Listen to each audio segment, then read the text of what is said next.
स्वीकृतसाठी विक्रमी 72 अर्ज, जागा 8, भाजपकडे 4 जागांसाठी 29 इच्छुक, यादी प्रदेश अध्यक्षांकडे।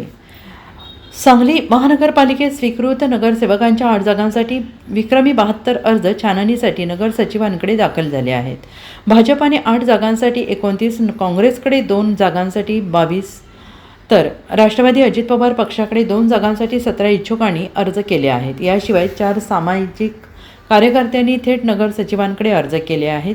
भाजपाची यादी प्रदेश अध्यक्ष रवींद्र चव्हाण यांच्याकडे सादर होते आहे। इच्छुकांच्या मोठ्या संख्येमुळे भाजप, काँग्रेस, राष्ट्रवादी अजित पवार पक्षाच्या नेत्यांची डोकेदुखी वाढली आहे। 17 रोजीच्या महासभेत स्वीकृत नगरसेवकांच्या निवडी जाहीर होणार आहेत। स्वीकृत नगरसेवक पदासाठी भाजपाचे 4, काँग्रेसचे 2 आणि राष्ट्रवादी अजित पवार पक्षाचा 2 असा कोटा आहे। शुक्रवारी भाजपचे गटनेते तथा सभागृह नेते संदीप आवटी, काँग्रेसचे गटनेते तथा विरोधी पक्षनेते मंगेश चव्हाण तसेच राष्ट्रवादी अजित पवार पक्षाचे गटनेते मैनुद्दीन बागवान यांनी त्यांच्याकडे आलेल्या इच्छुकांचे अर्ज छाननीसाठी नगर सचिव सहदेव कवडे यांच्याकडे सादर केले। पात्र अपात्र उमेदवारांची यादी दिनांक 15 अथवा 16 रोजी प्रसिद्ध करण्यात येणार आहे। भाजपकडून इच्छुक असलेल्यांमध्ये विश्वजित पाटील, पांडुरंग कोरे, विजय पाटील, सुजित राऊत, शीतल लोंढे, हनुमंत पवार, अजिंक्य पाटील, दरिबा वंडगर, मनोज सरगार, केदार खाडीलकर, कय्यूम पटवेगार, स्मिता पवार, राहुल बोळाज, बिपिन कदम, रौनक शहा यांचा प्रामुख्याने समावेश आहे।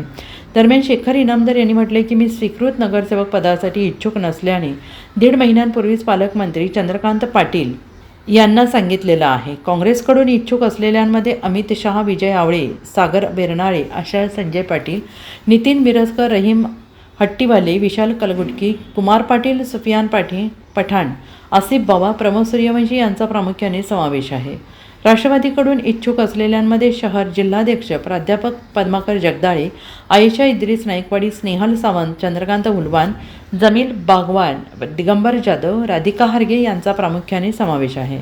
नागरिक जागृती मंचचे अध्यक्ष सतीश साखळकर यांनी भाजप, काँग्रेस, राष्ट्रवादी या तीनही पक्षांकडे अर्ज दिला आहे। विद बर्वे, तानाजी रुईकर, रवींद्र वळवडे यांनी थेट नगर सचिवांकडे अर्ज केला आहे। Bureau report, SBN Marathi, Sangli.